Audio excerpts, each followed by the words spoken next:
하나님 말씀 보겠습니다. 오늘 받으실 하나님의 말씀은 에베소서 4장 17절에서부터 24절 말씀입니다. 에베소서 4장 17절에서부터 24절 말씀 우리 한 목소리로 같이 합독하도록 하겠습니다. 같이 읽겠습니다. 시작. 그러므로 내가 이것을 말하며 주 안에서 증언하노니 이제부터 너희는 이방인이 그 마음에 허망한 것으로 행함같이 행하지 말라. 그들의 총명이 어두워지고 그들 가운데 있는 무지함과 그들의 마음이 굳어짐으로 말미암아 하나님의 생명에서 떠나 있도다. 그들이 감각 없는 자가 되어 자신을 방탕에 방임하여 모든 더러운 것을 욕심으로 행하되 오직 너희는 그리스도를 그같이 배우지 아니하였느니라. 진리가 예수 안에 있는 것 같이 너희가 참으로 그에게서 듣고 또한 그 안에서 가르침을 받았을진대 너희는 유혹의 욕심을 따라 썩어져가는 구습을 따르는 옛사람을 벗어버리고 오직 너희의 심령이 새롭게 되어 하나님을 따라 의와 진리의 거룩함으로 지으심을 받은 새 사람을 입으라.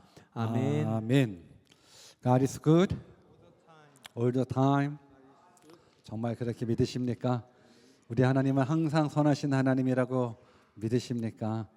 어떤 어려움이 와도 가난이 와도 질병이 와도 우리 하나님은 항상 좋으신 하나님이라고 고백할 수 있는 진짜 믿음의 사람이 우리 모두 되기를 주님의 이름으로 축원합니다. 또 고백해 볼까요? I am nothing. 이것도 믿으십니까? 정말 우리 하나님 없이는 nothing이라는 것, 여러분들이 이 사실을 믿는다 그러면 우리는 하나님 앞에 집중할 수밖에 없습니다. 어떤 상황 가운데 있더라도 하나님께 집중하여 하나님의 은혜를 구하는 우리 모두 되기를 바라겠습니다. 또 고백해 볼까요? With God, nothing is impossible. 오늘 그 능력이 하나님 말씀으로 만나기를 주님의 이름으로 축원합니다. 오늘은 뜻을 정한 인생 410번째 시간으로 본문 말씀을 가지고 새 사람을 입자라는 제목으로 하나님의 말씀을 증거하도록 하겠습니다. 우리 한번 옆에 계신 분들한테 이렇게 인사해 볼까요? 이쁜 옷만 입지 말고 새 사람을 입읍시다라고. 시작. 예, 이쁜 옷만 입지 말고 새 사람을 입기를 주님의 이름으로 축원합니다. 이쁜 옷은 다 입고 오셨죠? 여러분 주일날 가장 이쁜 옷으로 입고 오셔야 돼요. 아멘을 안 하느니. 주일날 가장 이쁜 옷으로 입고 오셔야 돼요. 가장 이쁜 내 생애 최고의 옷을 입고 오셔요. 아무거나 입고 오면 되지라고 생각하지 마십시오. 여러분 예배의 가치가 믿음의 가치라고 저는 믿어요. 오늘 드려지는 이 예배는 그냥 드려지는 예배라고 생각하지 마십시오.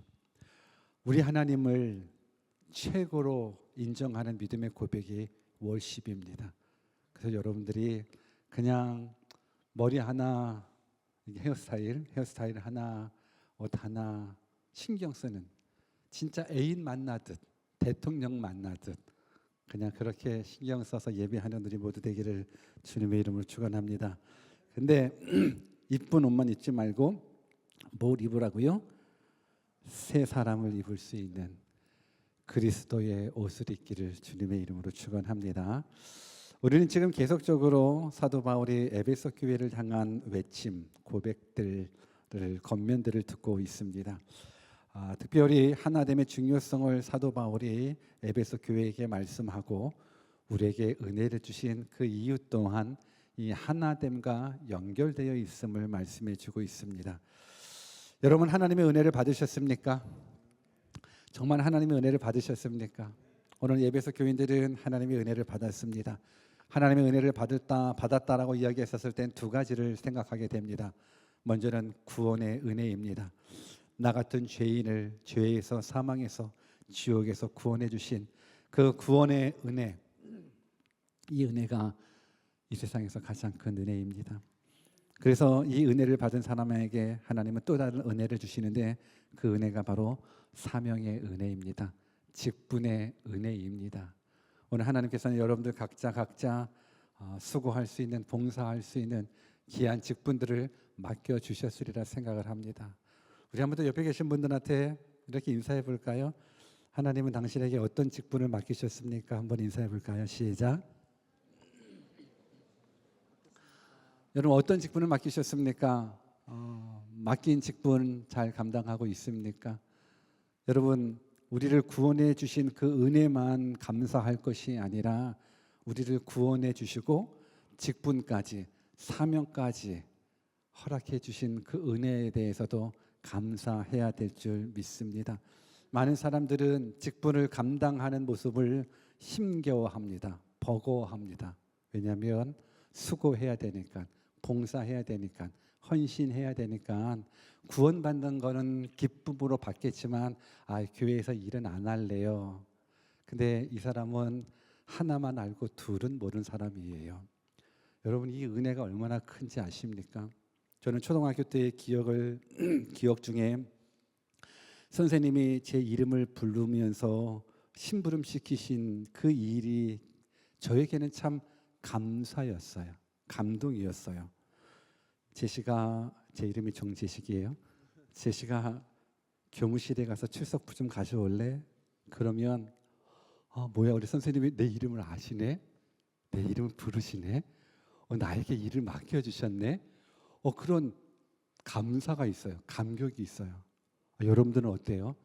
초등학교 때 선생님이 여러분들한테 교무실 가서 출석부 갖고 왜 날 시켜요? 뭐 이러셨습니까? 아니면 저처럼 뭐지? 나에게 이런 은혜를.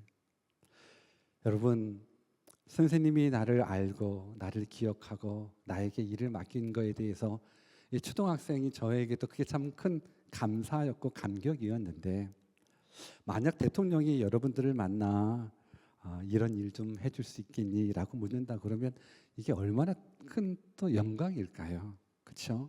혹시 대통령에게 연락 받으신 분 계실까요? 우리 중에는 한 분도 안 계실까요? 만약에 대통령이 함께 일하자고 하면 어떻게 응답하시겠습니까?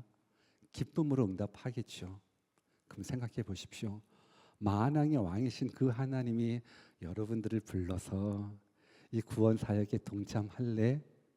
기쁠까요? 안 기쁠까요? 대부분 안 기쁜 것 같아요. 대부분 구원해 주신 것만 좋고 그냥 일, 봉사, 수고는 그냥 다른 사람 시키세요. 여러분 교회에 맡겨진 그 직분이 얼마나 큰데요. 얼마나 영광스러운 건데요. 저는 여러분들이 그 영광을 다 누리기를 주님의 이름으로 축원합니다. 오늘 사도 바울은 그 은혜를 깊이 깨달은 에베소 교회에게 이제 어떤 부분들을 말씀해 주고 있냐면 이제 성도로 부름을 받은 너희들은 앞으로 이렇게 살아가야 된다라고 하면서 삶의 방식들을 이야기해 주고 있습니다. 은혜 받은 자가 어떻게 살아가야 되는지, 사명을 받은 자, 직분을 받은 자가 어떻게 살아가야 되는지를 오늘 성경은 말씀해 주고 있습니다. 오늘도 여러분들이 하나님의 음성을 듣겠노라라는 간절한 마음으로 하나님의 말씀을 듣고 하나님 나도 그렇게 살아가겠습니다. 나도 은혜 받은 자로 살아가겠습니다. 나도 믿음에 반응하며 살아가겠습니다라는 그러한 고백이 나오기를 주님의 이름으로 축원합니다. 우리 본문 17절 말씀 같이 한번 읽어볼까요? 시작. 그러므로 내가 이것을 말하며 주 안에서 증언하노니 이제부터 너희는 이방인이 그 마음에 허망한 것으로 행함같이 행하지 말라. 아멘. 사도 바울은 에베소 교회를 향하여 이제 구원의 은혜를 받고 사명의 은혜를 받았다면 이제부터 너희는 어떻게 살아가야 되냐면 이방인이 그 마음에 허망한 것처럼 살아가지 말라라고 당부하고 있다는 거예요. 여러분 이방인이 어떤 사람입니까? 우리가 알기로 이방인은 하나님께서 선택해 주신 이스라엘 백성들 외에 다른 민족들이 이방인입니다. 그런데 오늘 여기에서 말씀하고 있는 이방인은 좀 다른 이방인인 거예요. 그냥 유대인과 유대인이 아닌 이방인을 뜻하기보다는 예수님을 믿는 자와 예수님을 믿지 않는 자, 하나님을 믿는 자와 하나님을 믿지 않는 자. 그래서 이방인이라고 이야기하고 있는 이 모습은 하나님을 믿지 않는 자를 이야기하고 있는 거예요. 왜냐하면 에베소 교인 자체가 이방인이거든요. 에베소 교인 자체가 이방인인데 이방인처럼 살아가지 말라고 하는 그 말 자체가 안 되는 거거든요. 그래서 오늘 사도 바울이 에베소 교인들에게 너희는 이방인처럼 살아가지 마라고 얘기하는 건 하나님을 믿지 않는 자처럼 살아가지 말라라는 거예요. 예수님을 알지 못하는 자의 삶의 모습처럼 살아가지 말라라는 부분들인 겁니다. 오늘 사도 바울은 에베소 교회를 향하여 너희들은 이방인처럼 살아가지 마. 언제부터? 이제부터. 그러므로 내가 이것을 말하며 주 안에서 증거하노니 이제부터 너희는 이방인이 그 마음에 허망한 것으로 행함같이 행하지 말라라고 그래요. 이제부터가 언제부터예요? 하나님이 나를 구원해 주신 구원의 은혜를 경험하는 날부터 너희들은 이방인처럼 살아가지 말라라는 거예요. 하나님 우리에게 은혜를 주시고 우리에게 귀한 사명을 직분을 허락해 주셨다 그러면 그때부터 너희는 이방인처럼 살아가지 말라라고 이야기를 합니다. 우리 한번 옆에 계신 분들한테 그렇게 인사해 볼까요? 우리 이방인처럼 살아가지 맙시다. 한번 인사해 봅시다. 시작. 우리 이방인처럼 살아가지 마십시다. 살아가지 마십시다. 왜 그런가? 성경에 보니까는 이방인이 그 마음에 허망한 것으로 행함같이 행하지 말래요. 그러니까 이방인이 행하는 것이 어떤 것이냐면 허망한 것으로 행함. 허망한 것.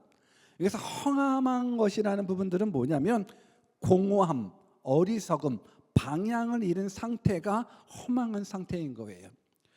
저들의 삶은 공허해요. 저들의 삶은 어리석어요. 저들의 삶은 방향을 잃어버렸어요. 여러분, 이방인들은 그들의 생각이 방향을 잃고 어리석기 때문에 우리가 살아가는 삶의 방법이랑은 달라요.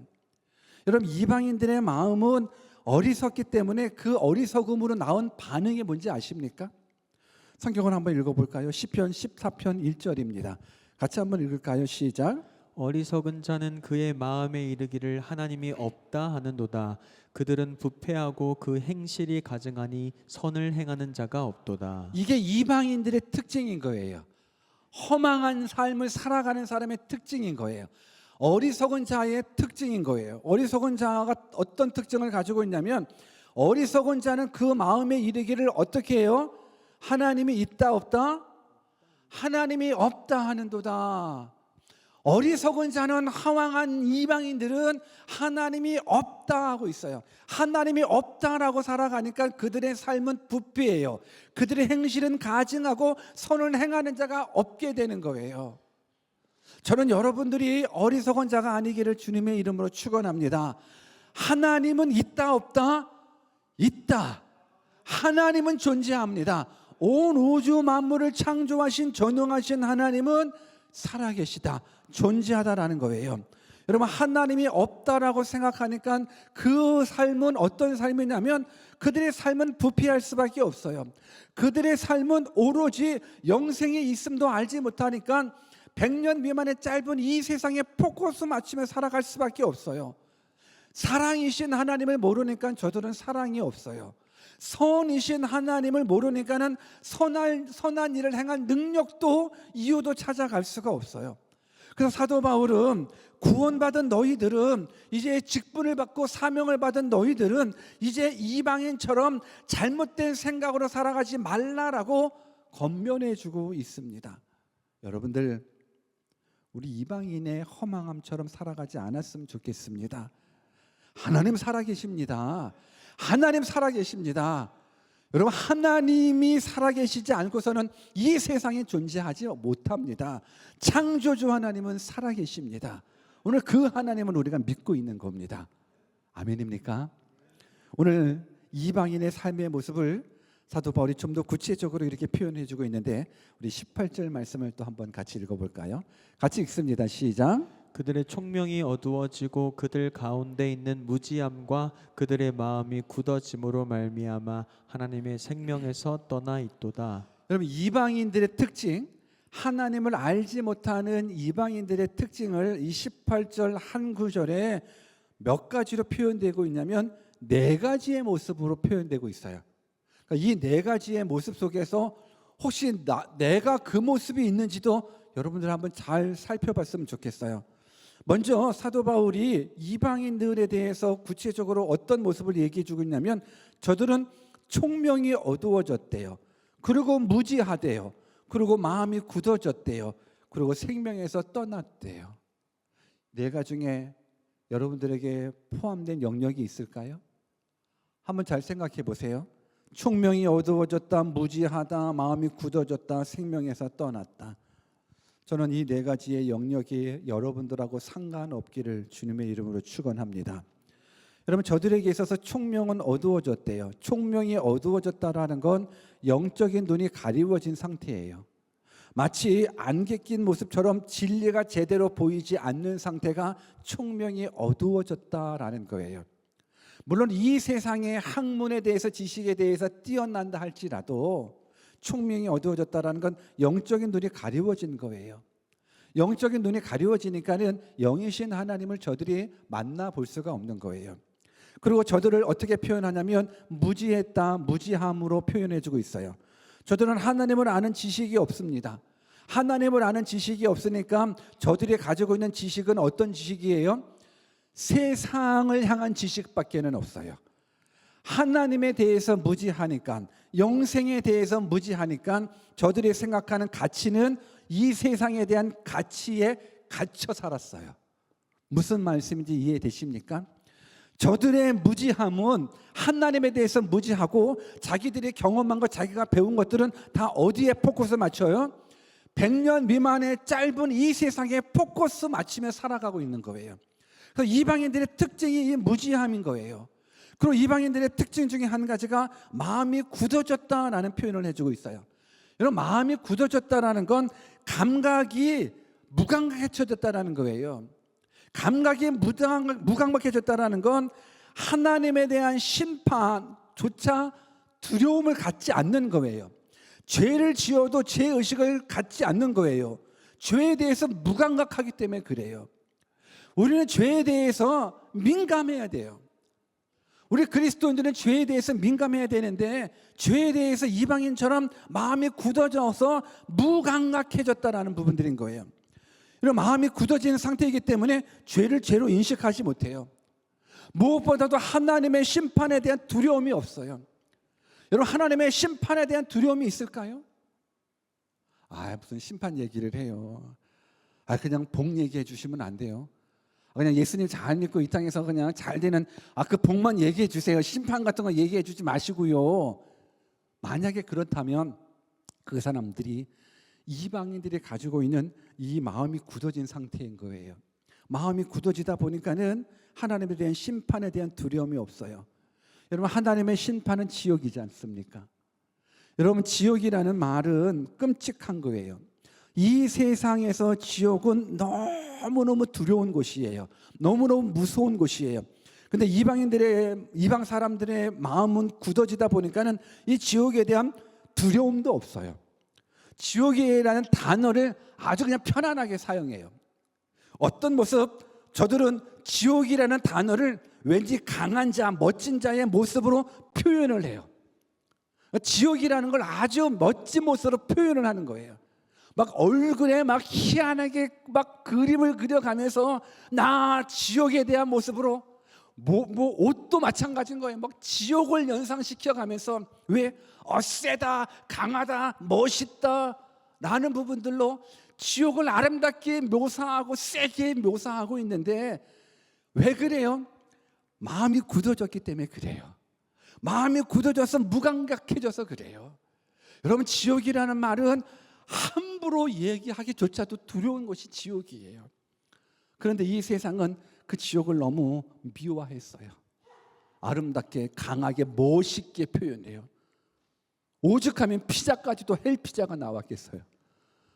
오죽하면 피자까지도, 헬 피자가 왜 나온 거예요? 이 피자 먹고 지옥 가라 가요? 혹시 헬 피자 담당자가 있으실까요?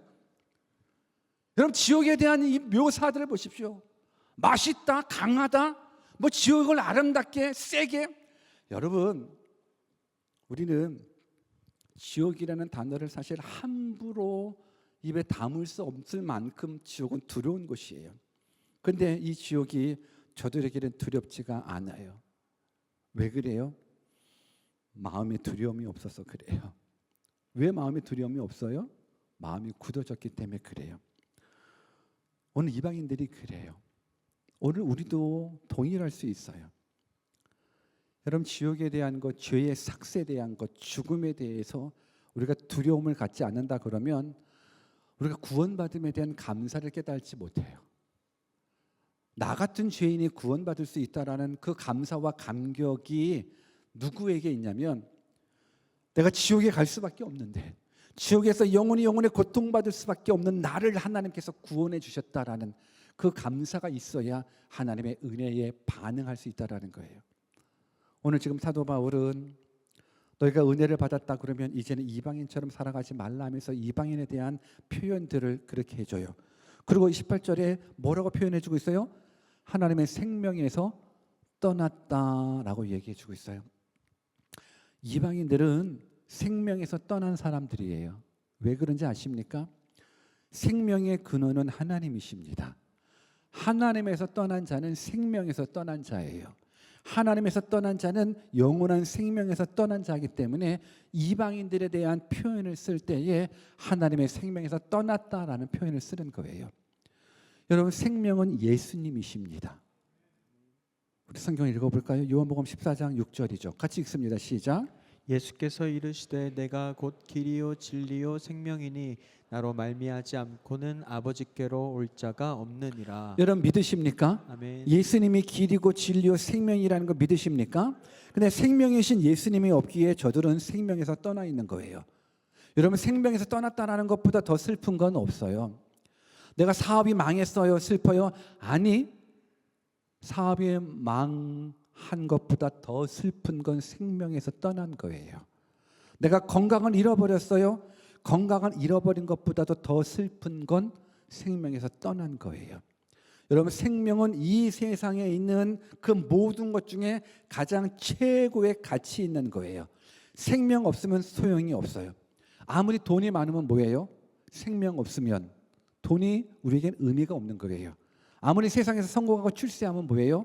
생명에서 떠나가면 아무런 의의가 없는 거예요. 여러분, 이방인들의 표현을 이제 잘 하나씩 생각하셔야 돼요. 왜 그런지 아십니까? 이 모습이 우리들의 모습일 수 있다라는 거예요. 여러분, 지금 사도 바울은 이 말씀을 이방인들에게 하는 것이 아니잖아요. 하나님을 안 믿는 백성들에게 하는 게 아니잖아요. 하나님을 믿는 백성들에게 너희들 이방인처럼 살아가지 마라라고 이야기하고 있잖아요. 그럼 이 말은 누구에게도 적용된다라는 거예요? 우리에게도 적용된다라는 거예요. 그래서 이 이방인들이 하나하나의 특징들을 보면서 내 모습인데 깨달아진다 그러면 그때 여러분들 돌이키셔야 돼요. 그때 여러분들의 마음의 소원함을 가지고 하나님 붙잡으셔야 돼요. 간절함 가지고 하나님 붙잡으셔야 돼요. 저들은 진리를 깨달을 수 있는 능력이 없다 보니, 하나님에 대한 무지가 있다 보니, 영생에 대한 무지가 있다 보니 저들의 삶은 이 세상 가치에게만 집중하고 있어요. 오늘 또 19절 이렇게 표현하고 있는데 또 19절도 같이 한번 읽어볼까요? 이방인들이 어떤 모습인지 같이 읽습니다. 시작. 그들이 감각 없는 자가 되어 자신을 방탕에 방임하여 모든 더러운 것을 욕심으로 행하되. 사도 바울이 하나님을 믿지 않는 이방인들에 대한 표현으로 또 어떤 부분들? 감각 없는 자 말씀해주고 있어요. 우리 한번 옆에 계신 분들한테 당신은 감각이 살아 있습니까? 한번 인사해 볼까요? 시작. 어때요? 여러분, 감각이 살아 있겠죠? 감각이 죽었으면 큰일이에요. 감각이 죽으면 큰일이에요. 근데 지금 이방인들에 대해서 어떻게 또 표현하냐면 그들은 감각 없는 자가 됐다라고 이야기해주고 있어요. 감각이 마비된 거예요. 도덕적으로 영적으로 타락한 죄를 범하고 있음에도 불구하고 감각이 전혀 없는 거예요. 나의 이런 행동이 남을 살리는 행동인지 남을 죽이는 행동인지 감각이 없는 거예요. 이 부끄러운 행동인지 추한 행동인지 전혀 모르는 것, 감각 없는 자의 모습인 거예요. 지금 이방인들이 이 감각 없는 자가 됐다라고 이야기를 해주고 있어요. 여러분, 감각 없는 자에 대한 부분들을 예로 든다 그러면 술 취한 사람을 예로 들 수 있어요. 여러분, 술 먹는 사람이 요즘 음주운전을 또 많이 하더라고요. 한국의 뉴스 보면 음주운전해서 이 사람들이 정말 많이 죽더라고요. 여러분, 술을 마시고 운전을 해요. 그러면 이것이 사람을 살리는 행동이에요? 죽이는 행동이에요? 죽이는 행동인데도 불구하고 저들이 해요, 안 해요? 술 먹으면 감각을 잃어버려요. 이게 지금 사람을 살리는 행동인지 죽이는 행동인지 감각을 잃어버리니까 음주하고 술 먹고 운전하게 된다라는 거예요. 여러분, 술 취한 사람은 똑바로 걸어요? 아니면 똑바로 못 걸어요? 똑바로 못 걸어요. 차선을 잘 지킬 수 있어요? 못 지켜요? 못 지켜요. 여러분, 스피드에 대한 부분들도 마찬가지예요. 왜 그래요? 왜 저들이 똑바로 못 걸어요? 왜 똑바로 못 걸어요? 왜? 감각을 잃어버려서 그렇잖아요. 여러분, 술 취함이라는 건 감각을 잃어버린 거예요. 이 감각을 잃어버렸다는 모습 속에서 뭐가 좋은지 모르는 거예요. 기준도 모르는 거예요. 그래서 사도 바울은 너희들 이방인처럼 살지 말아라. 저들은 감각 없는 자가 됐다라고 한 거예요. 그러니까 감각이 없으니까 이 술 먹는 게 좋은 건지 안 좋은 건지, 술 먹고 운전하는 것이 좋은 건지 안 좋은 건지 몰라요. 담배를 피우는 것도 마찬가지인 거예요.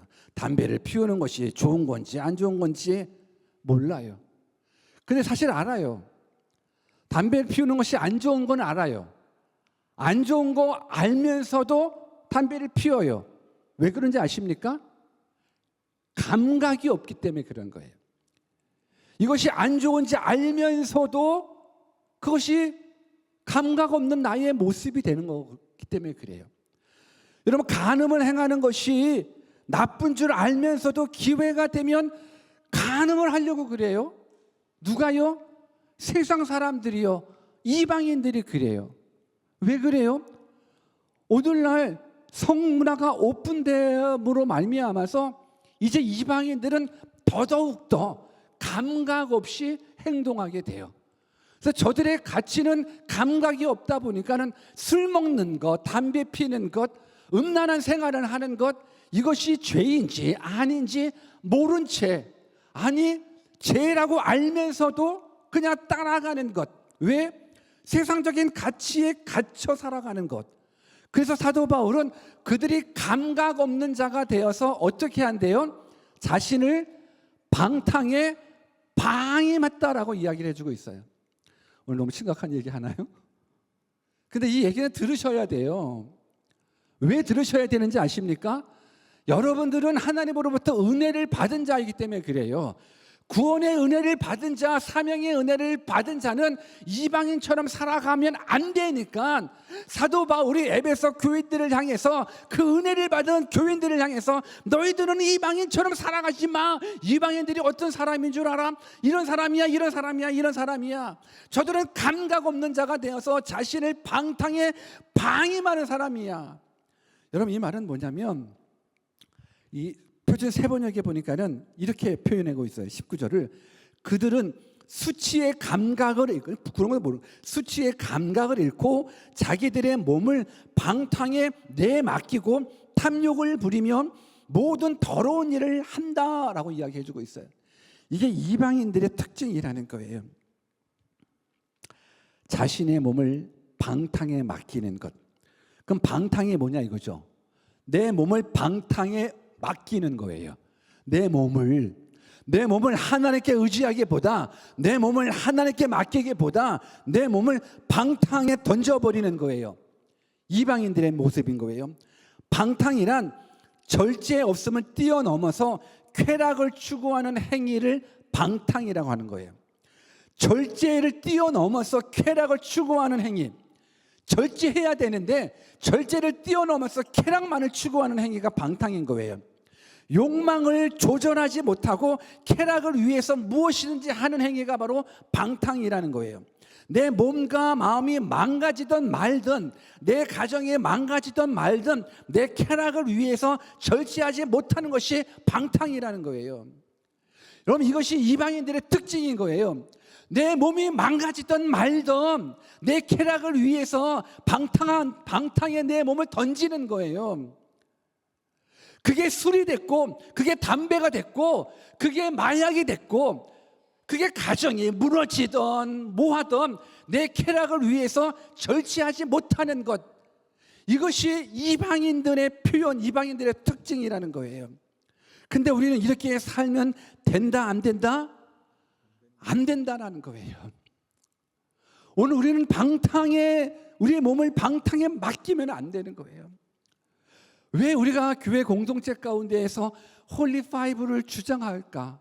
왜 매 주일날마다 광고 시간에 술 먹지 말자, 담배 피우지 말자, 거짓말도 하지 말고 폭력도 쓰지 말고 성적으로 왜 이런 부분들을 얘기할까? 근데 세상은 홀리5를 얘기하면 바보라고 이야기해요. 지금 술 없이 어떻게 살아? 담배 안 피우고 어떻게 살아? 이제 마약 없이 어떻게 살아? 아니 성적인 쾌락 없이 어떻게 살아? 그걸 못하는 사람, 안 하는 사람은 바보 취급하는 거예요. 우리가 바보가 아니라 저들이 바보예요. 저들이 멍청한 거예요. 저들이 무식한 거예요. 저들이 하나님을 알지 못하는 거예요. 하나님을 알지 못하니까 무지함으로 행동하는 거예요. 저는 교회에 이제 우리가 일꾼들을 뽑잖아요. 일꾼들을 뽑는 부분들 속에서 우리가 그 부분들, 집사님이 됐던 전도사님이 됐던 간사님이 됐던 사역팀장이 됐던 사랑부 회장이 되었던 우리 찬양팀이 되었던, 저는 술 먹는 사람, 담배 피우는 사람, 이거는 여러분들은 괜찮아요. 만약 우리들 가운데 여러분들은 괜찮아요. 아직 하나님의 은혜를 경험하지 못한 사람들은 술 드셔도 돼요. 담배 피셔도 상관은 없어요. 근데 은혜를 입은 사람이 술 취함으로, 담배에, 마약에, 성적 타락에 여러분들의 몸을 컨트롤할 수 없이 그냥 그 방탕에 빠뜨린다, 맡긴다라는 건, 이거는 은혜 받은 자의 모습은 아니에요. 최소한 저는 이 자리에서 찬양팀도 마찬가지고 기도하는 거가, 기도자들이 다 집사님들이 기도하고 사역팀 또 사랑부 회장들이 다 이제 대표 기도를 하잖아요. 여기에 올라오는 사람들은 대표성을 가진 사람이기 때문에 저는 술 먹으면 안 된다, 담배 피우면 안 된다, 그게 우선 기본적인, 물론 예수 믿는 거는 기본인 거고, 저는 그렇게 생각해요. 근데 우리들 중에서는 괜찮을 수 있어요. 여러분들은 괜찮을 수 있어요. 술 먹고 싶으면 먹으세요. 담배 피우고 싶은 사람 얼마든지 피세요. 그냥 마약하고 싶은 사람 언제든지 마약하십시오. 근데 이거는만은 아십시오. 이건 은혜 받은 자의 모습이 아니라 이방인들의 모습이라는 거예요. 이방인들의 모습이기 때문에 그래요. 물론 술 먹는 사람들은 다 지옥 가나요? 담배 피우는 사람 다 지옥 가나? 이건 아니잖아요. 우리는 복음에 대한 핵심을 우리는 알아요. 술, 담배 하면 지옥, 술, 담배 안 하면 천국 아니잖아요. 우리가 구원받는 건 뭐로? 우리의 행위가 아니라 예수 그리스도의 십자가 은혜로 우리가 구원받는 거예요. 나의 행위로 말미암아 구원받는다 그러면 예수님이 십자가에 돌아가실 이유가 없어요. 예수님이 십자가에 돌아가셨다라는 건 나의 모든 죄를 십자가에서 용서하신 거예요. 지옥 갈 죄를 예수 그리스도의 십자가 죽으심으로 다 단번에 용서해 주신 거예요. 우리는 그 사실을 믿으니까 영원한 생명을 얻는 거고, 그 사실이 우리한테 너무나 큰 은혜로 다가오는 거예요. 나 같은 죄인이 뭐 먹고 마시고 이 부분들은 아니에요. 그러나 우리가 이 부분들을 왜 중요시 여기냐면, 이러한 모습들은 다 이방인들의 대표하기 때문에 그래요.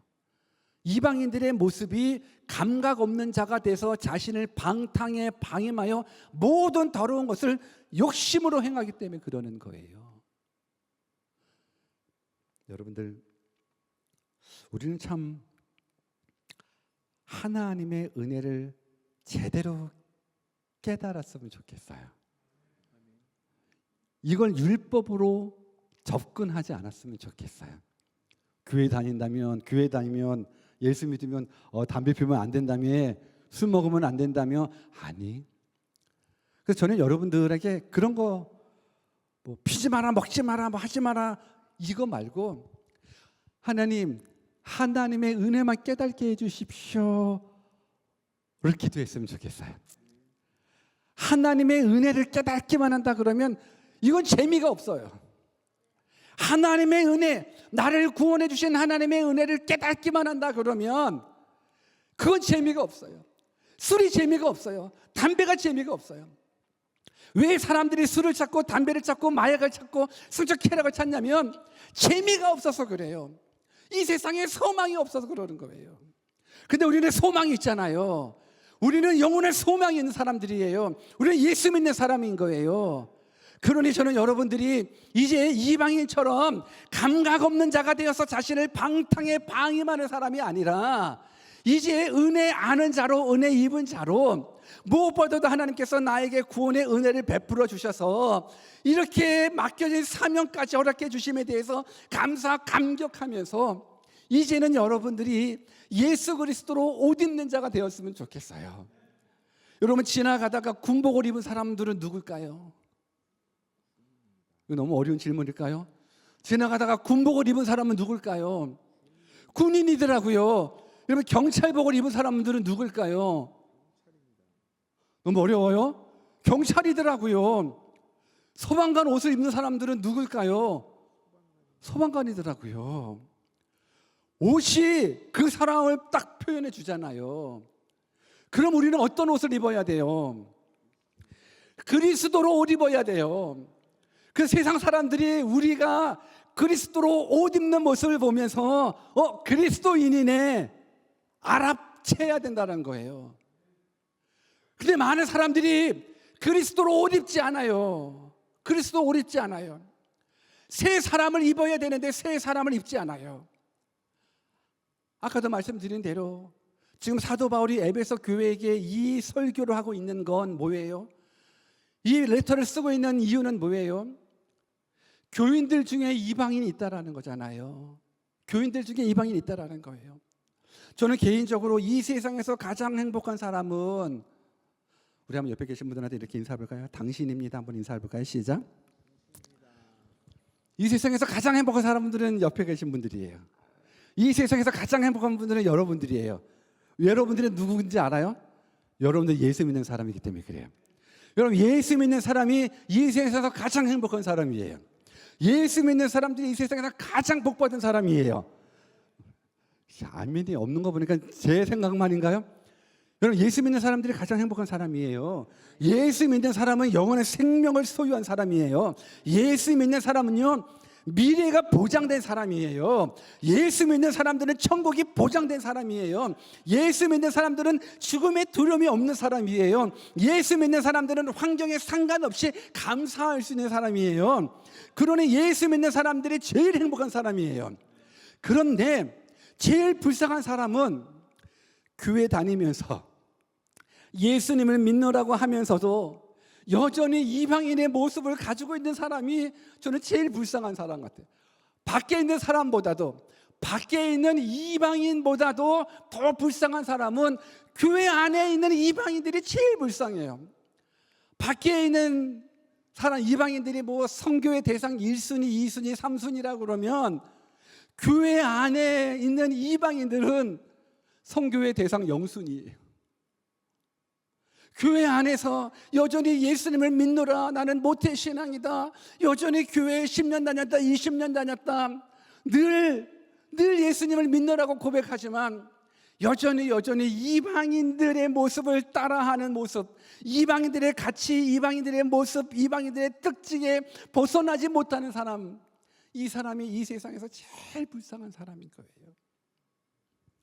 예전에 어떤 선교사님이 그런 얘기를 하더라고요. 어떤 친구가 예수님을 믿어도 너무 뭐 이렇게 믿는 것도 아니고 안 믿는 것도 아니니까 그렇게 얘기를 했대요. 너 차라리 밖에 나가서 죄 좀 더 짓고 오라고 그랬대. 밖에 나가서 차라리 죄 좀 더 짓고 오라고. 근데 죄를 더 짓고 오잖아요. 그럼 많이 맞을걸요? 엄청 맞을걸요?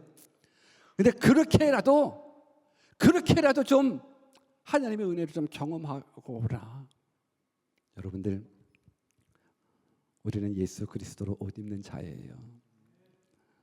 오늘 저는 여러분들이 세상 사람들처럼 이방인들처럼 감각 없는 자로 살아가지 않았으면 좋겠어요. 하나님 살아계십니다. 정말 하나님 살아계십니다. 오늘 이 시간 우리가 새 사람을 입자. 다음 주에 투비 컨티뉴 하겠습니다. 새 사람이 어떤 사람인지, 오늘은 이방인들의 특징에 대한 모습들, 이 모습을 배웠는데 혹 이 모습이 우리들의 모습이라면 오늘 이 시간 회개해서 이제부터 이방인의 허망한 삶을 따라가지 않는 우리 모두 되기를 주님의 이름으로 축원합니다.